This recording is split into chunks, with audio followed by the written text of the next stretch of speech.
తనలో భీతిని తన అవినీతిని తన ప్రతినిధులుగా ఎన్నుకొని ప్రజాస్వామ్యమని తలచే జాతిని ప్రశ్నించడమే మానుకొని కళ్ళు ఉన్న ఈ కబోది జాతిని నడిపిస్తుందట ఆవేశం.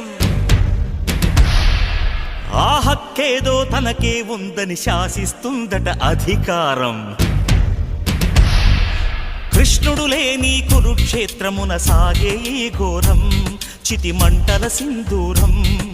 చూస్తూ ఇంకా నిదురిస్తావా విశాల భారతమా, ఓ విషాద భారతమా. అర్ధశతాబ్దపు అజ్ఞానాన్నే స్వతంత్రమందామా, స్వర్ణోత్సవాలు చేద్దామా.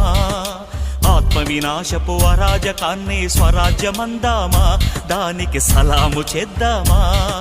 శాంతి కపోతపు పుట్టుక తెంచి తెచ్చిన బహుమానం ఈ రక్తపు సింధూరం. నీ పాపిటలో